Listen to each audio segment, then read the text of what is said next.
জুনের 18 তারিখ হাইকোর্ট নির্দেশ দিয়েছিল 1 অগস্ট থেকে এবছরের 1 অগস্ট থেকে 100 দিনের কাজ শুরু করতে হবে। কেন্দ্র তাতে কোনো সাড়া দেয়নি। কেন্দ্রর গড়িমসির অভিযোগ উঠেছিল, রাজনৈতিক তরজা তুঙ্গে উঠেছিল। কিন্তু এবার 100 দিনের কাজের চ্যালেঞ্জ নিয়ে একেবারে হাইকোর্টের নির্দেশ চ্যালেঞ্জ করে সুপ্রিম কোর্টে গেল কেন্দ্র। কথা বলবো সরাসরি প্রতিনিধি অর্ণবের সঙ্গে, চলে যাবো অর্ণবের কাছে। অর্ণব, কি বক্তব্য কেন্দ্রের?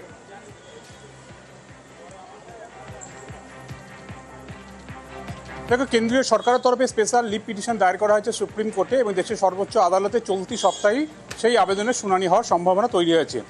আজ 18 আগস্ট এই মামলা অর্থাৎ 1 অগস্ট থেকে আমাদের রাজ্যে 100 দিনের কাজ শুরু হলো কিনা প্রধান বিচারপতি টি.এস. সিবাগ নামের ডিভিশন বেঞ্চের নির্দেশ মেনে সেই মামলার পরবর্তী শুনানি ছিল, যেখানে রাজ্যের পঞ্চায়েত দপ্তরে নতুন করে একটি আবেদন অর্থাৎ রাজ্যের প্রায় বকেয়া এই 100 দিনের কাজ বাবদ 4,563 কোটি টাকা সেটা দেওয়ারও আবেদন রেখে রাজ্য সরকার এই মামলায় পার্টি হয়েছে অর্থাৎ অন্তর্ভুক্ত হয়েছে, আবেদন রেখেছে।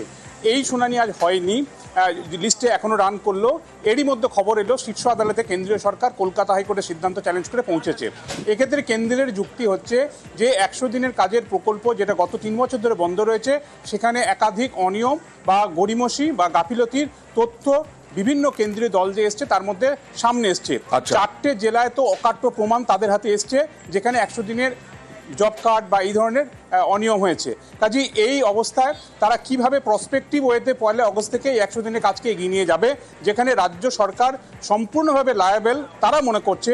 কাজেই এই রাজ্য সরকারের যে নির্দেশ দেওয়া হয়েছে হাইকোর্টের 18 জুন, সেক্ষেত্রে বলা হয়েছিল প্রসপেক্টিভ ওয়েতে অর্থাৎ 1 অগস্ট থেকে পুরনো দিনগুলো ভুলে এই কাজকে এগিয়ে নিয়ে যাওয়ার কথা। এবং এটাও হাইকোর্ট বলেছিল যে গরিব গুরব খেটে খাওয়া প্রান্তিক মানুষের যাদের রুজি রুটি জড়িয়ে 100 দিনের কাজে সেই প্রকল্প, সামাজিক একটা প্রকল্প, সেই প্রকল্পটাকে এইভাবে মামলার বেড়াজালের মধ্যে আটকে দীর্ঘদিন বন্ধ রাখা যায় না। কাজেই কাজটা শুরু করা হোক এবং তাতে যত রকম কড়া শর্ত রয়েছে দেশের অন্য রাজ্যেও যদি এই শর্ত না থাকে এখানে ইম্পোজ করা হোক।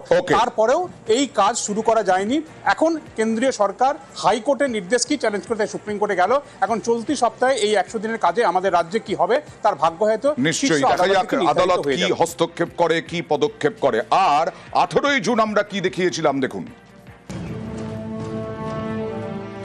100 দিনের কাজ কেন্দ্রীয় সরকারের প্রকল্প, গরিবদের আয়ের বড় ভরসা।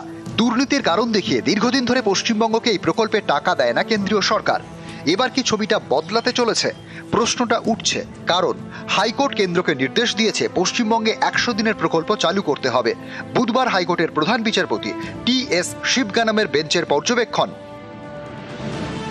100 দিনের কাজের মতো উন্নয়নমূলক প্রকল্পকে অনন্তকালের জন্য হিমঘরে পাঠানো যায় না। দীর্ঘদিন ধরে কেন্দ্রের প্রকল্পের টাকা একটা রাজ্যে বন্ধ থাকুক, তা আদালত চায় না।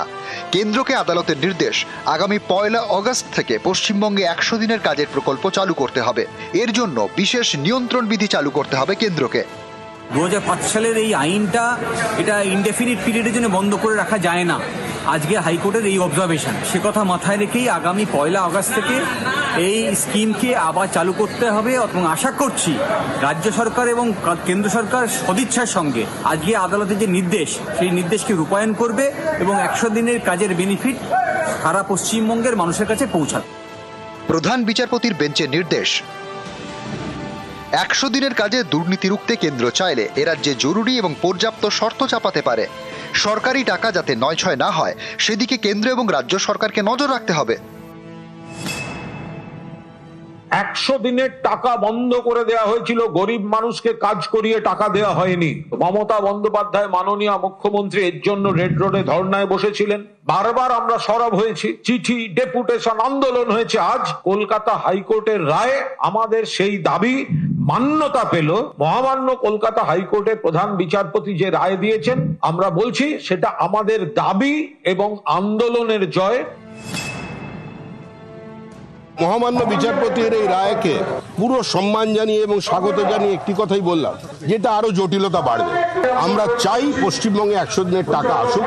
রাজ্য বিজেপি চায়, আমাদের পঞ্চায়েতের কর্মীরা চায়, আমরাও পঞ্চায়েত চালাচ্ছি, আমরাও চাই আসুক 100 দিনের টাকা, কিন্তু আসছে না। বা এই পরিস্থিতি তৈরি হয়েছে কেন? তৃণমূল কংগ্রেসের সীমাহীন লোভ আর প্রাতিষ্ঠানিক দুর্নীতির কারণে।